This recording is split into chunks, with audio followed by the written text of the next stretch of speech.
Hey YouTube, jeg er Malte LD, og i dag vil jeg vise jer, hvordan I sætter en bucket server op, fuldstændig fra bunden til toppen, altså til slutningen, indtil den virker. Og jeg vil også lave noget port forwarding, som mange af jer har sagt, at jeg er lidt gammel, og jeg vil lave en ny en, har jeg sagt. Men det bliver ikke på TDC den her gang, fordi vi har fået nyt net, og det bliver på Altibox, og det er ikke ret mange, der har det, men det er det, jeg lige kan lave en video på. Så det bliver Altibox. Og det bliver også en bucket server. Det burde I gerne kunne se her allerede.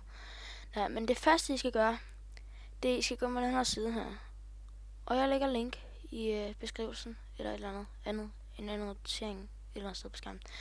Et eller andet, hvor I kan downloade den. Og I skal bare downloade, ja. Og jeg ved godt, der lige kom 1,7, men Bucket, de har engang været virkelig langsomme til at opdatere, men de er blevet lidt hurtigere. Jeg ved ikke lige, hvornår 1,7 kommer ud, men jeg tror, der går en uge eller noget. Men i hvert fald så laver jeg den her til 1.6.2 eller 1.6.4, fordi det er den, de lige har nu. Så derfor skal vi downloade den her. Recommended build. Ja, beholder vi lige. Ja, og fordi at jeg går fra bunden til den er færdig, så downloader vi det hele. Og det, ja. Nå, så kan vi lave noget andet, mens vi går herude på skrivebordet. Det skal I også gøre, så vi kan lige gøre det, mens den downloader. Laver I en ny mappe. Skal lige. Og den kalder I bare Minecraft server. Ja, det var jeg god til.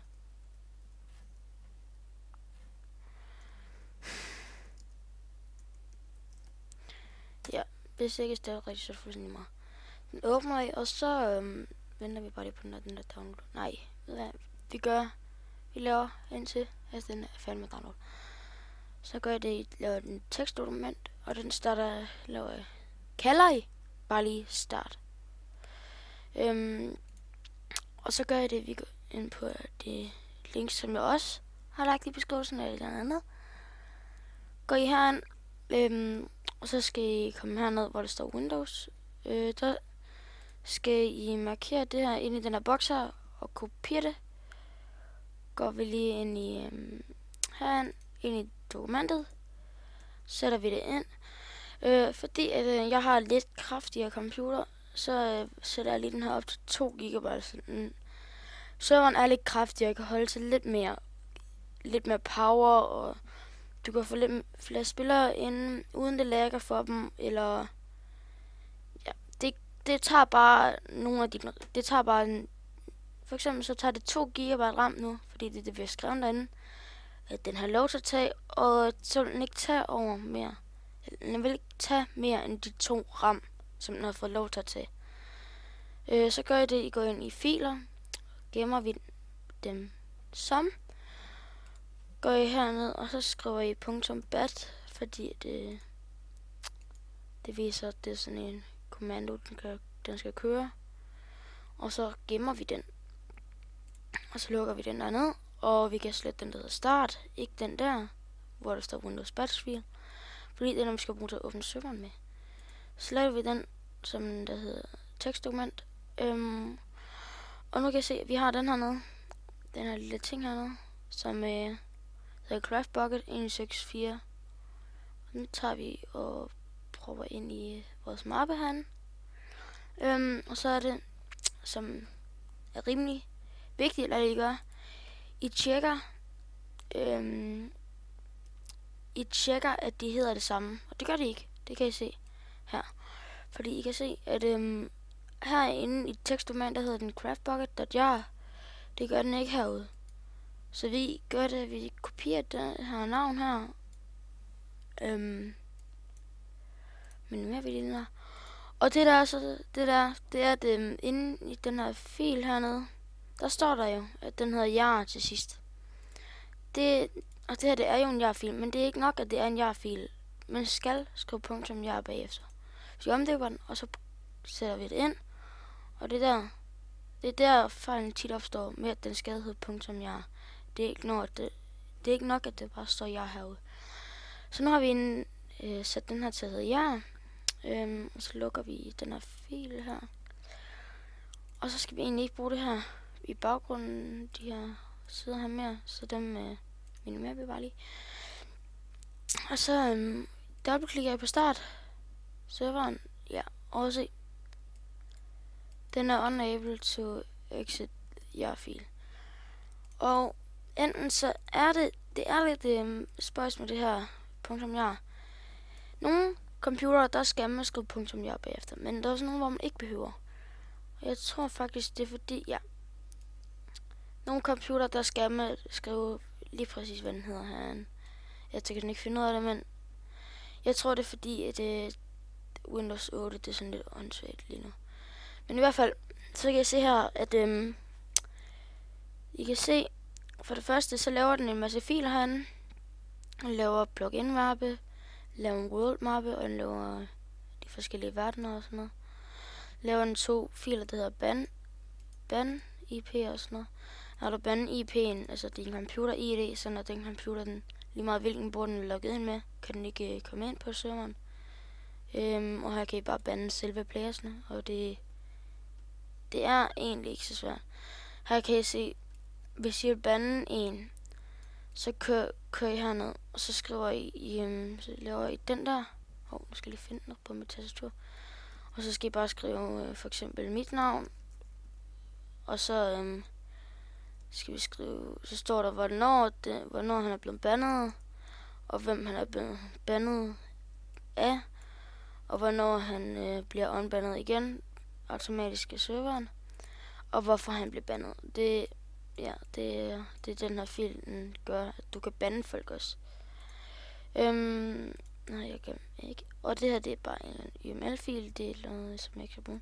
Det er, her skal help, det er bare den skriver om bucket, og hvordan du kan sådan gøre lidt herinde. Her kan du skrive din op, for eksempel hvis jeg skal være op, så skriver du bare mit navn. Eller du kan skrive dit eget navn, eller hvem der nu skal være op, men du kan også bare gøre det in-game. Men du skal altid sørge for at skrive det herinde, hvis du skal være op, eller så vil du også bare skrive det i filen her. Her er der noget bucket permission, total crap, jeg skal ikke bruge til en skid. Her kommer vores fil, som vi skal bruge. Nej, den skal vi bruge en skid. Den laver en log over din server, hvordan den er startet op, eller et eller andet. I hvert fald så laver den en log over din server, den her, hvordan den er startet op, tror jeg det er. Jeg ved det ikke helt, jeg er ikke sådan en freak i det der. Den ved jeg ikke, hvad gør, men så kommer vi til den mere interessante fil, som vi skal bruge nu. I kan se, den er færdig, fordi den skriver done, og der skriver den, hvor hurtigt den klarede det. Hvor hurtigt den gjorde det min 28,4 sekunder.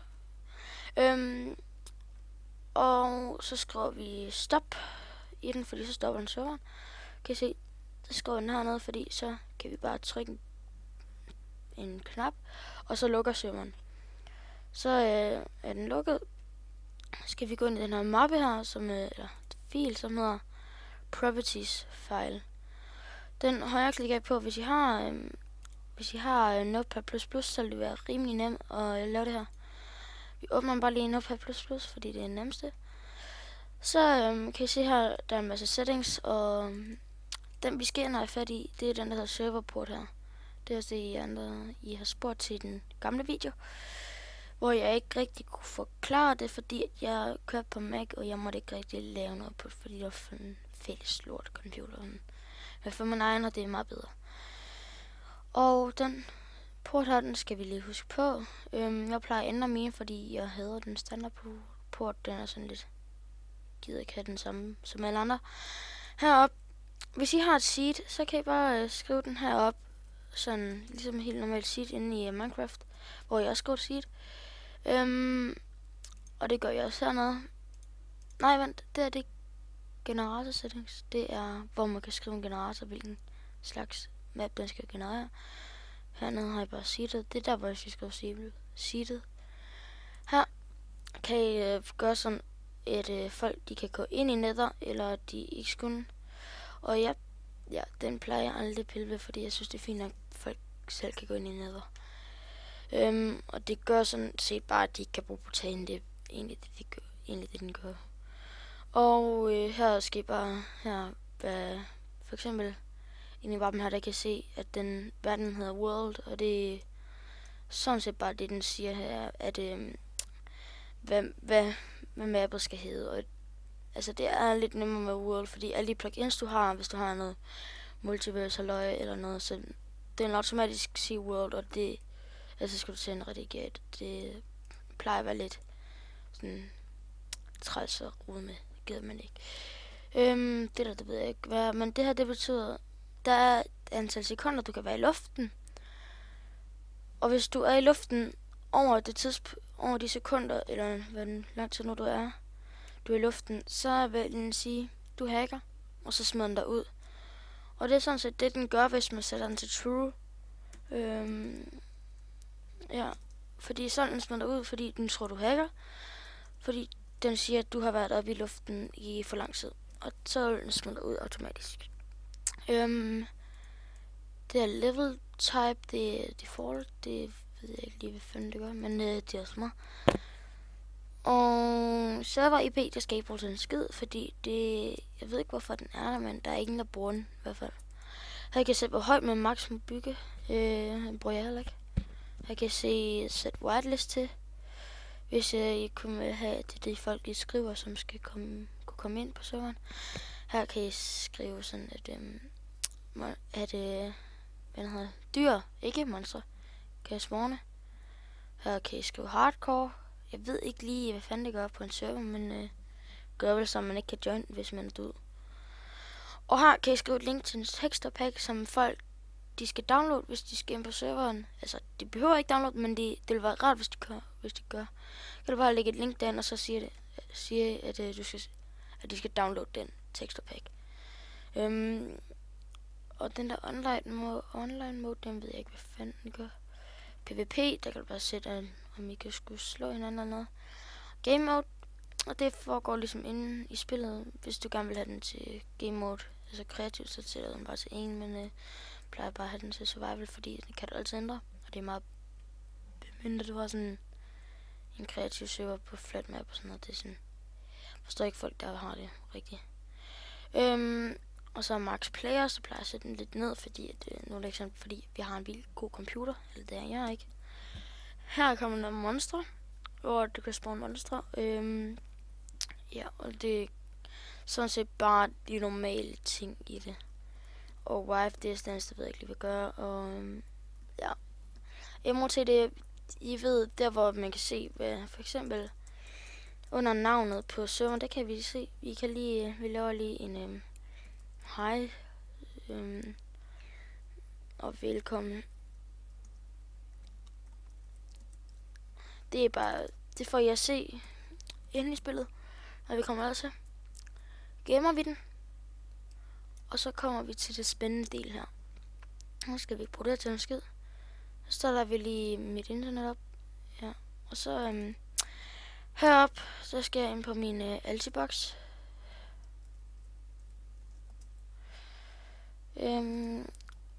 Og hvis I har til det så skal I bare gøre det, som jeg gjorde i min forrige video. Men når I er inde på Altibox hjemmeside, hvis I har Altibox i net, så skal I bruge den her. Så kan I godt bruge det her. Så skal I gå ind på den, der hedder Mit Altibox. Gå I herned, og der skal I skrive et brugernavn, og jeg tror faktisk, ja. I skal bare logge ind med det, I nu har, og hvad I nu skal logge ind med, og sådan noget. Og det kan godt være, at I kan logge ind på Altibox, men det kan også godt være, at det er fordi, at de har tv hos Altibox, eller telefoni hos Altibox, eller hvad fanden I nu har. Og hvis I ikke kan få adgang til nettet herinde ved Altibox, som jeg lige vil vise jer, så er det fordi, at de ikke har Altibox fiber bredbånd, eller hvad fanden det er. Så nu kan jeg se, at jeg er kommet ind på min Altibox. Ja, det er min mors navn, så det er fuldstændig meget. Så går I ind på den, der hedder internet. Og så lige sådan en loading ting. Og så kan I se herinde. Her kan I se, ja, det skal jeg ikke lige sætte op. Og går vi ned her i router og firewall. Det er den, vi skal ind på. Kommer ind på den her. Her kan I se jeres LAN, gateway og alt det der fucking... Ja, der kan vi se, at vi kan bruge den nyeste PV6. Det er et eller andet, ligesom det, som jeg tager vise jer lige om lidt. Kommer I herud. Der er der det, der hedder port viderekobling. Det her, I skal lave det, som jeg lavede sidste gang i port forwarding. I kan se her, der er der en knap, der hedder ny viderekobling. Den skal vi trykke på. Så får vi den her lille boks op her, hvor vi kan skrive et navn til den, og så kalder vi den bare lige testserver.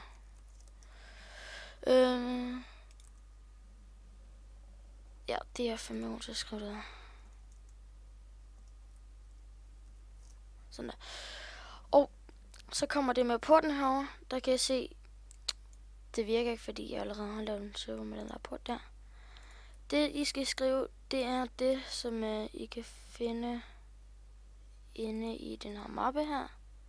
Skal vi lige ind til den. Og så er det, I åbner den her properties hernede. Og så kommer det an på, hvad I har skrevet.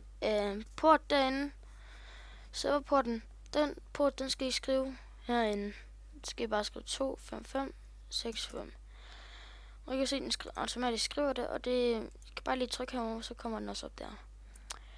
Så kommer vi til IP'en. Det er det, der er så smart ved, hvad den hedder, Altibox, fordi den kan selv finde ud af, at at man kun skal skrive de sidste 3 bogstaver i ens IP. Og ved at vi finder de 3 bogstaver, det gør vi ved at trykke på, vi går ind og søger efter CMD. Og den hedder kommandopropt. Den åbner vi.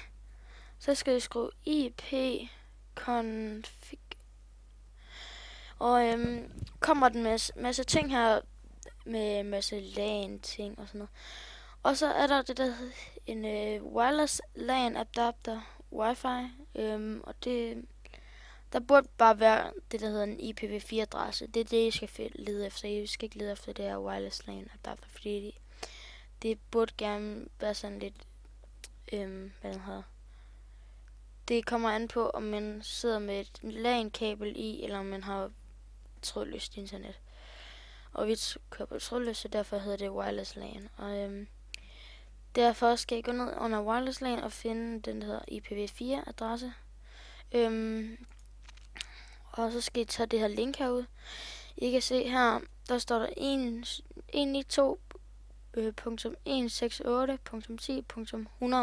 192.168.10.115. Og 115, det er de 3 sidste bogstaver, eller 3 sidste tal, så dem skriver vi 100, eller der skriver vi ind i den, der hedder IP-boksen her. Trykker jeg på gem-knappen. Ja. Der laver jeg lige en fail, fordi man må ikke lave mellemrum, så vi laver den underscore, og gemmer vi. Og så kan I se, så står der indstillingerne opdateret. Og det vil sige, at I har en server, som alle kan joine. Men først, så mangler du en IP. Så det gør I, det er, at I laver en ny fane, og så går I op i søgefeltet og skriver, what is my IP? Ja. Og så kan jeg bare trykke på den her, what is my IP address. Der er mange af de der sider, hvor man kan se, hvad sin IP er. Tager I bare den IP, der står herude, og kopierer den. Går I ind i jeres, lukker vi lige den der, vi lukker faktisk alt det her, vi ikke har brug for. Går I ind i jeres Minecraft, går ind i multiplayer og laver en ny server. Så skriver I jeres IP, som I har fået, og så skriver I jeres port, som i vores tilfælde er 25565. Og den kalder vi bare, hvad skal vi kalde den? Bare det, som vi kalder alle de andre. Test server. Og så skriver vi done. Og I kan se, den er ikke åben. Fordi så vi har ikke åbnet, og det er det, vi gør nu. Så går vi lige ud og finder den der serveren. Går vi ned og trykker på start, og så burde den gerne starte op. Og vi venter lige indtil den er startet op. Fordi at, så kan jeg se, at den er startet op, og det tog mig 3 sekunder at starte den op. Så refresher vi, opsætter den. Og så kan jeg se her, det er det, jeg mener med MOTD mod. Der kan jeg se, der står her velkommen, og det var det, vi skrev derinde. Og I kan se, at jeg har sat den til at være 10 players maksimum. Der kun kan være 10 players inde på serveren. Og det kan I se herude. Og joiner vi den. Og se, hvad der sker. Og så er vi inde. Og vi starter et rigtig fint sted nede i vandet. Total random. Det er sådan en rimelig fed vand her. Nå, men så vil jeg lige vise jer, hvordan I kommer for op. Og jeg vil måske også vise jer, hvordan I installerer et par plugins. Og nu er det ikke sådan, fordi det skal være det er allerede en vild lang video. Vi er allerede på 20 minutter, så det er rimelig meget. Men jeg vil i hvert fald lige vise jer, hvordan I installerer et par plugins også. Og så skal jeg nok lade være at gå i sådan detaljer, ligesom jeg har gjort med den her. Jeg har virkelig gået i detaljer. Det er også derfor, der er blevet så langt, jeg kunne lave den på 5 minutter. Men jeg tænkte, at nu kan jeg lige så godt gøre det ordentligt, så jeg ikke behøver at lave en ny hver gang, at der er nogen af jer, der spørger. Så jeg kan lige så godt vise jer, hvordan jeg installerer Essentials. Og så skal jeg lige se, hvilke der ligger lidt nu. Hvilke plugins vi ellers skal installere. Nå, men så lukker vi i hvert fald lige Minecraft, fordi det skal vi ikke bruge til noget nu.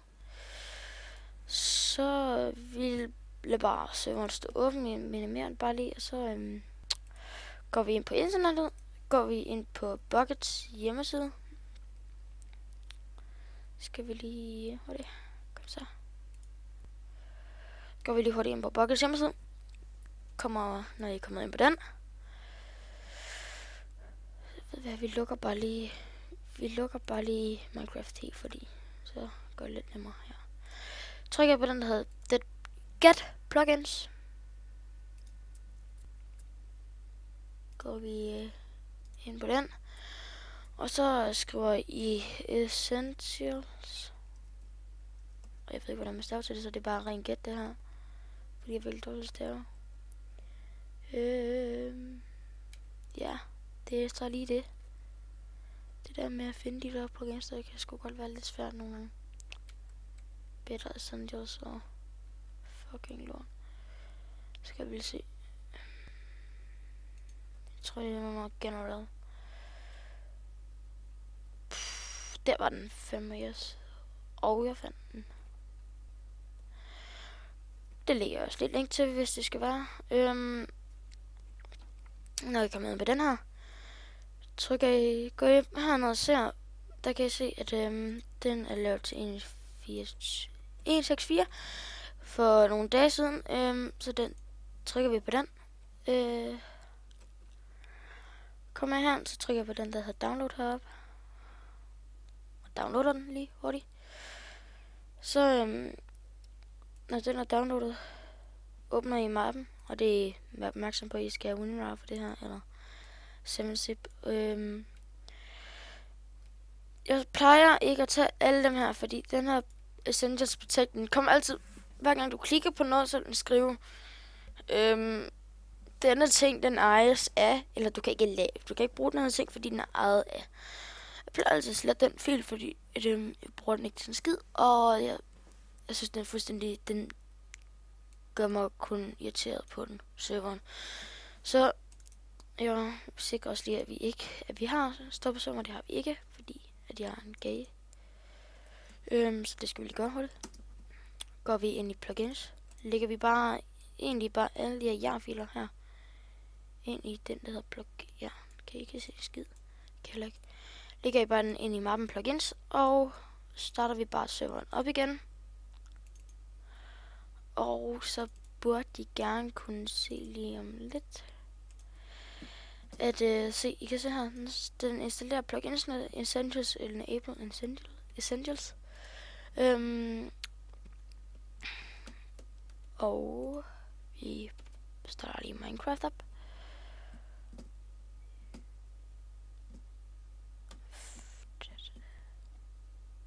Og lukker vi lige ind på serveren.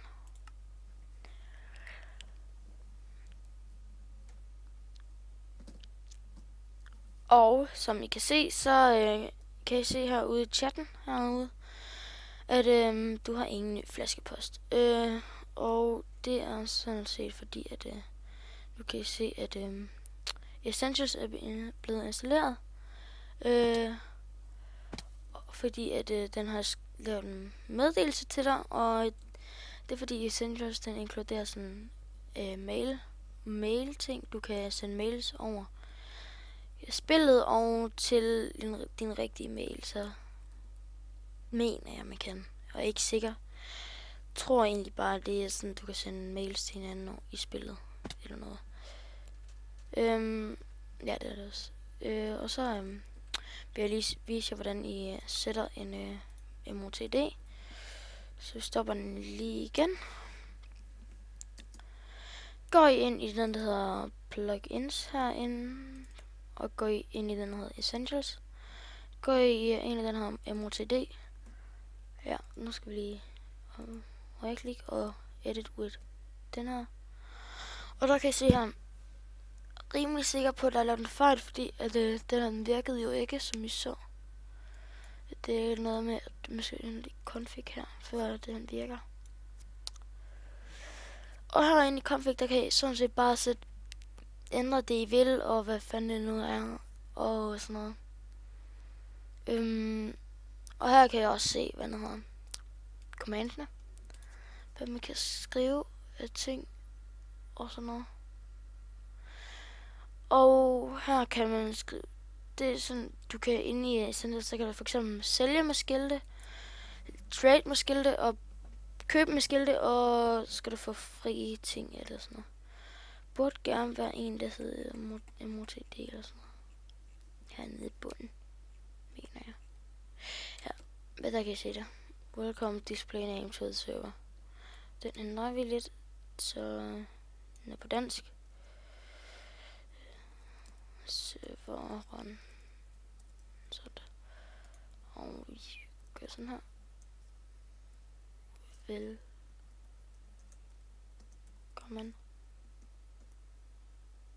Ja, det er 5 år til. Jeg mener også, der er noget i toppen. Hvis jeg ikke har smået derovre. Nej. Det var de gamle updates, så der var det. Mener jeg. Nemlig, fordi det har der i hvert fald engang været, hvor du så skriver den derinde. Prøver vi lige at starte den igen og teste, om det virker. Fordi hvis det ikke virker sådan... Ja, de er ret sikre på, at det ikke er mig, der har lavet en fejl, men det er, hvad det hedder... Det er noget med Essentials, og det tror jeg faktisk også, det er. Ellers er det fordi, at det er første gang, jeg logger ind på serveren, og det er helt klart noget med. Der kan I se den. Den kom der. Jeg tror det er fordi, det var første gang, jeg loggede ind på serveren, og der kan I se, der siger velkommen med LD. Det vil sige, at du kan skrive /help for at få en liste af kommander. Du kan se på, og du kan se, der er 5 sider. Hvis vi skriver 5, så kan vi for eksempel se 5. Side 5 af 5. Og der er nogle ting, der vil være danske, eller skal I altså bare gå ind i... Burde gerne være en fil, I kunne ændre i, som bare... Hvor den skriver det her, så kan I bare oversætte til dansk, og så oversætte den til dansk. Men det her, det er egentlig bare noget, du går ind i den fil, der hedder MOTD og ændre. Det er egentlig bare det, den gør. Det er det deroppe. Og du kan lave sådan, at du kan se monies, du kan se, hvilken verden du er i, og du kan gøre en masse ting, som vil hjælpe dig på vej. Og du kan også skrive det, der hedder kit tools, for eksempel. Får du nogle starter tools, det kan du også gå ind i config-filen og ændre sådan, at du får hver gang. Det, som du får det her kit tools som start redskab, Sådan at alle, der joiner serveren, de får de her. Får de 4 ting som start ting. Og dem vil de ikke få igen, men du kunne gøre sådan, at de kan skrive det igen på et tidspunkt. Og du kan gøre sådan, sætte tid på, hvor lang tid der skal gå, for at de kan få det igen. Og dem vil også sige type list for at sige, to sige uret is online, eller hvor mange der er online, og det står egentlig bare der, så det er ikke skid nyttigt den der. Men ja, tak for at I så med, YouTube. Ses i en anden video, forhåbentlig. Hej. Og farvel.